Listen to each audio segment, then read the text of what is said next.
கூடாது. அறுவடைக்கு ஆளே இருக்க கூடாது. கொள்ளுங்க போங்க.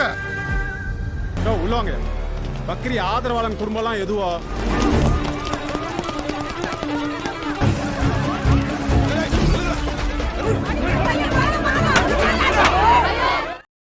Halo sahabat, Assalamualaikum. Apa kabar? Semoga sehat selalu dan senantiasa bahagia. Terima kasih sudah subscribe dan selalu setia menyimak video-video SLMT-TV. SLMT-TV kali ini akan kembali hadir menghibur dengan alur cerita film-film pilihan. Kali ini SLMT-TV akan bercerita tentang sebuah film yang berjudul Labam. அவங்கள குறி வச்சு காலி பண்ணணும். நல்ல ரெஜிஸ்ட்ரேஷனுக்குள்ள தானே காலி பண்ண சொல்றீங்க, நாங்க போட்டு தள்ளிடுறோம். Film Labam merupakan sebuah kisah yang menceritakan tentang perjuangan seorang warga yang ingin mengembangkan desa kelahirannya. Setelah bertahun-tahun ia telah meninggalkan desa tersebut, ia akhirnya kembali untuk membangun desanya tersebut. Kepergiannya ke beberapa negara untuk belajar dan membawa ilmunya ke desa kelahirannya.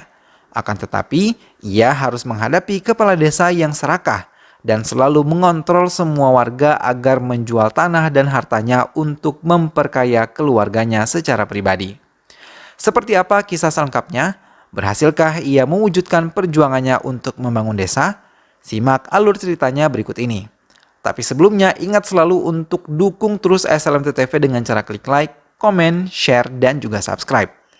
Baiklah, langsung saja kita simak. Ini dia alur ceritanya.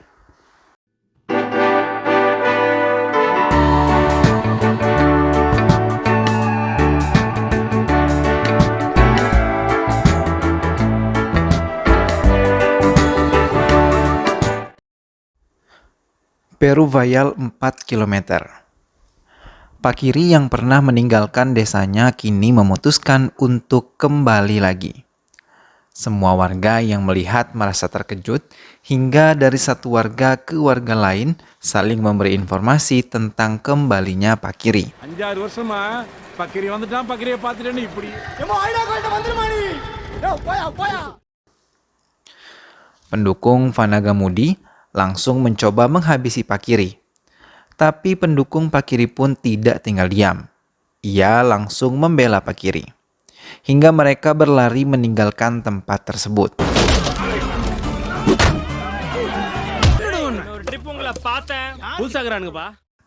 Pendukung Pak Kiri merasa sangat senang melihat kembalinya karena Pak Kiri berjanji akan memajukan desanya tersebut.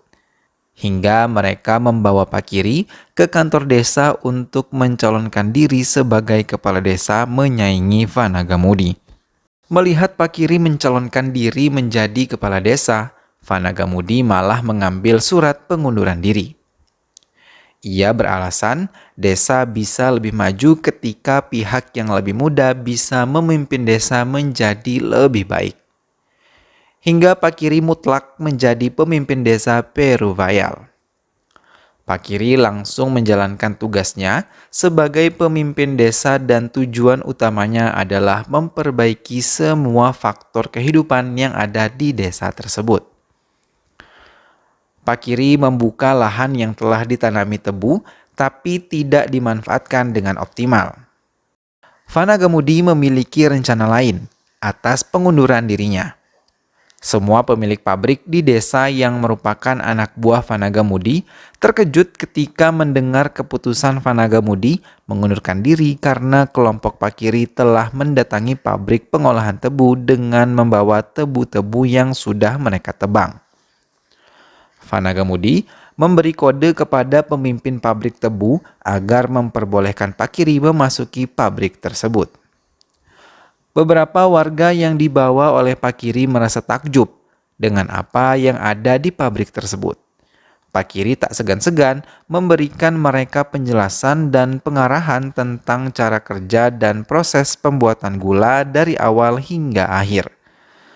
Karena selama Vanagamudi berkuasa, mereka tidak pernah memasuki area pabrik, apalagi sampai tahu proses pengolahan tebu. Pak Kiri mulai membuka program kerja baru, membuka lahan-lahan tandus menjadi lahan yang produktif.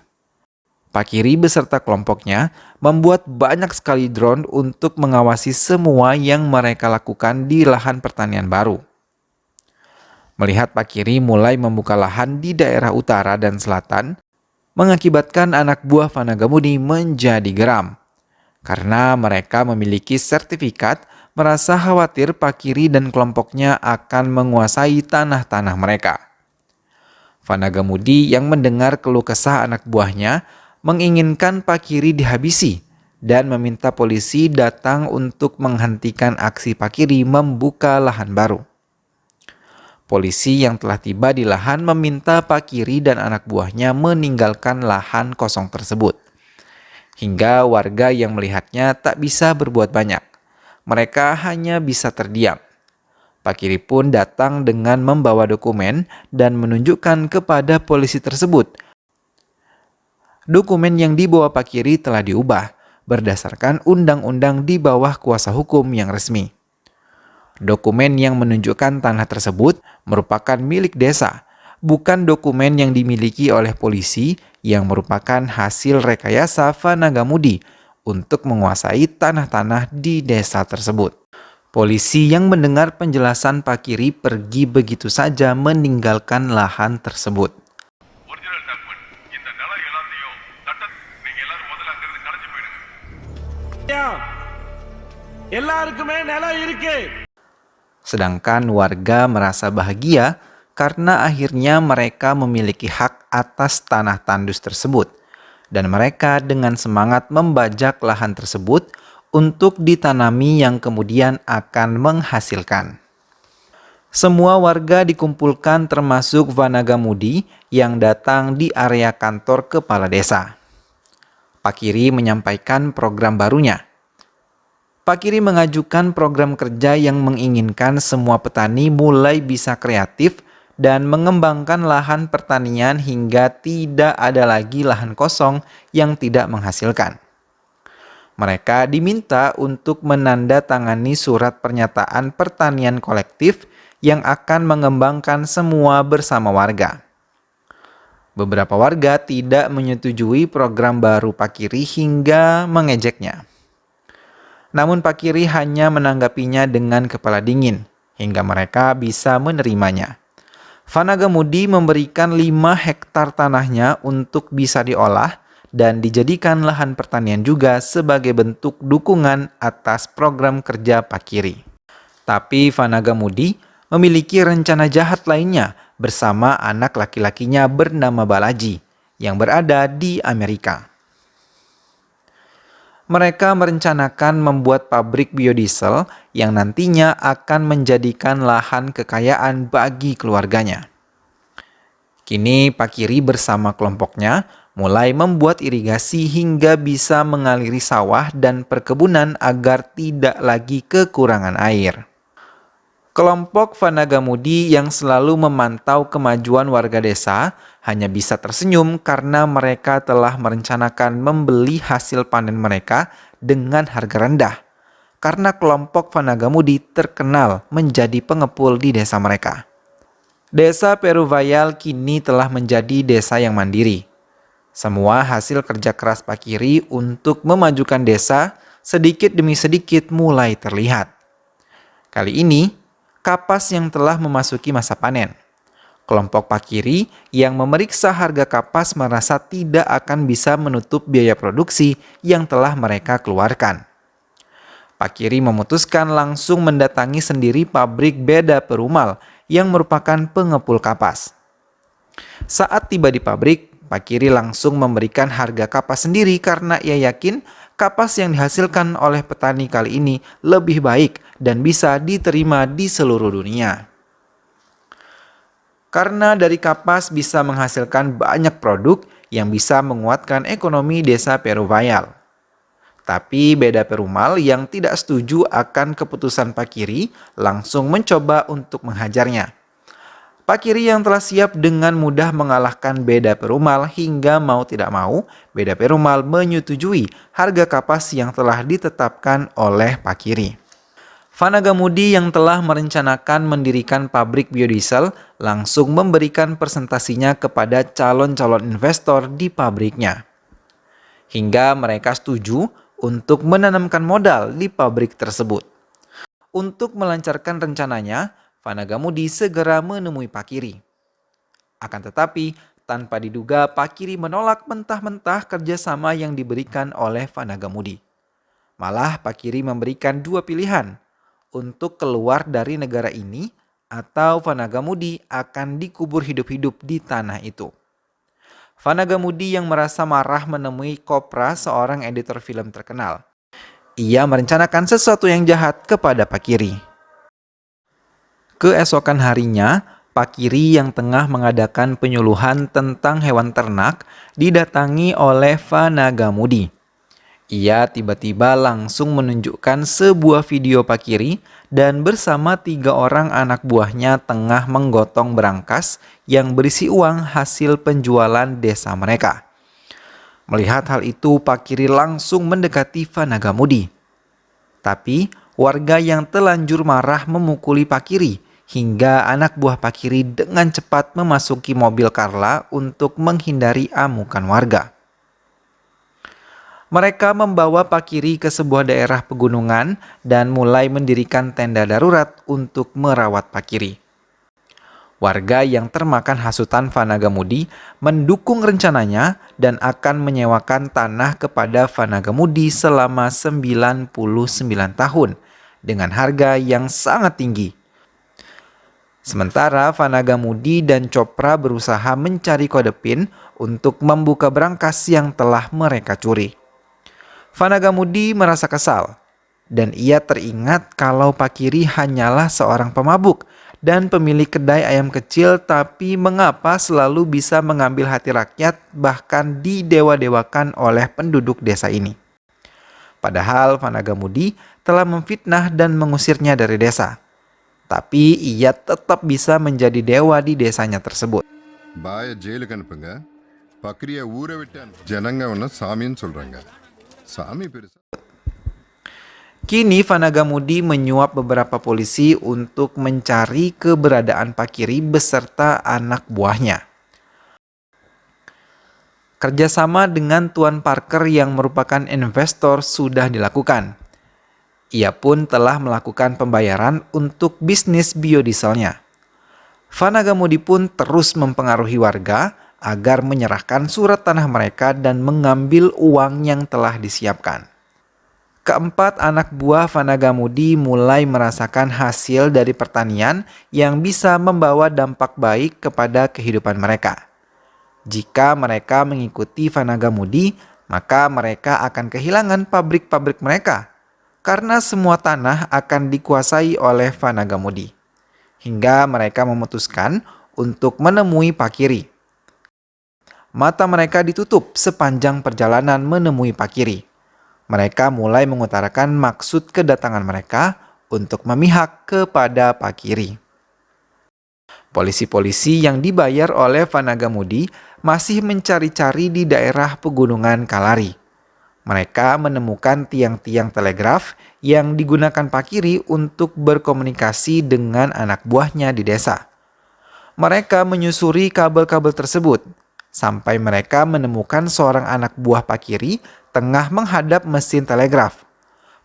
Polisi-polisi itu mengambil mesinnya, lalu mengikat anak buah Pakiri dan membakar tempat tersebut beserta dengan dirinya hidup-hidup. Polisi yang membawa mesin telegraf tersebut melihat kalau Pakiri akan menemui anak buahnya, hingga mereka bersiap-siap menangkap Pakiri. Tapi Pakiri yang telah mengetahui pergerakan polisi hanya mengirimkan 2 orang anak buahnya untuk mengawasi polisi-polisi tersebut. Mereka bahkan mengempiskan ban mobil polisi. Pakiri yang selalu dikelilingi oleh anak buah yang pintar dalam bidang IT, ternyata telah meletakkan kamera tersembunyi di hiasan ikan yang tergeletak di atas meja rapat. Ia kemudian memutar rekaman tersebut. Menyadari pelaku pencurian berangkas itu adalah Fanagamudi yang menggunakan jasa Carlota untuk mengedit kalau Pakiri adalah pelakunya. Clara membawa Pakiri yang menyamar menemui Kopra dan menekannya untuk mengatakan kalau dirinya lah yang telah merekayasa video pengambilan berangkas tersebut. Sementara anak buah Pakiri pun telah berhasil menemukan berangkas yang telah dicuri oleh Vanagamudi dan juga Carlota. Saat semua warga tengah mengantre menyerahkan sertifikat tanah dan mengambil uang hak mereka, tiba-tiba layar televisi hidup dan memberitakan kalau Vanagamudi yang telah menipu warga. Karena ia sendirilah yang telah mengambil berangkas tersebut dan mengubah wajah pelaku menjadi wajah Pakiri. Pakiri kemudian datang dengan membawa berangkas dan membukanya di depan semua warga yang ada.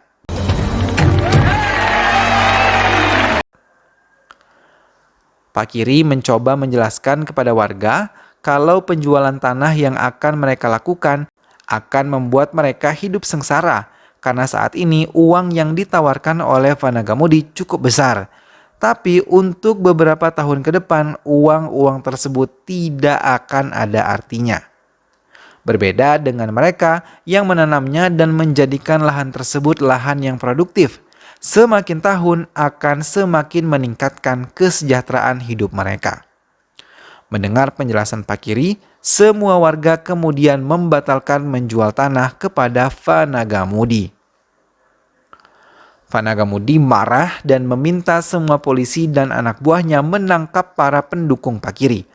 Tanpa membeda-bedakan, ia juga memerintahkan untuk membunuh anak kecil ataupun wanita yang ada di desa yang selalu mendukung Pakiri. Polisi-polisi itu pun bergerak. Mereka mulai membakar semua rumah warga beserta isinya. Bahkan mereka membunuh dan memukuli anak-anak serta wanita yang mereka jumpai.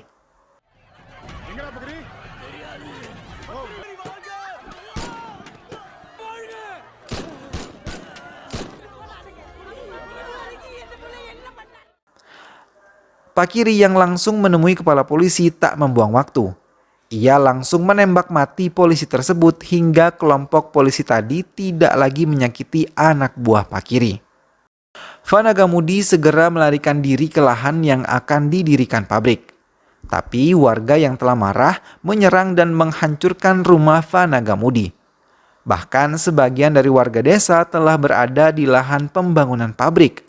Mereka siap melindungi Pakiri yang hendak ditembak oleh Vanagamudi. மக்கள் தலைவரன் அலைஞ்சா மக்களே சுடுவேன். மக்கள் சுடுதியா நீ? என்ன சுடு? முடிஞ்சா சுடு. Hingga tanpa disadari Vanagamudi telah diangkut oleh traktor dan bagian perutnya telah berada di tengah-tengah garukan traktor hingga bagian perutnya terluka parah. Dirinya hanya bisa menjerit kesakitan. Namun tidak sampai di situ, warga lain yang menaiki traktor lain menarik kaki Vanagamudi hingga tubuhnya terbelah dua, menyisakan ususnya yang terburai. Semua warga memandang jijik karena darah langsung menyiram tanah mereka. Pakiri langsung meminta warga lain untuk memanen hasil pertanian yang telah sudah bisa mereka nikmati. Karena Pakiri merasa tugasnya telah selesai di desanya, ia kemudian memutuskan untuk meninggalkan desa itu lagi. Pakiri pergi meninggalkan desa tercintanya setelah sukses membuat perubahan besar atas desa tempat tinggalnya tersebut. Ia pun pergi melanjutkan perjalanannya, mengarungi pengalaman-pengalaman dan hidup yang baru.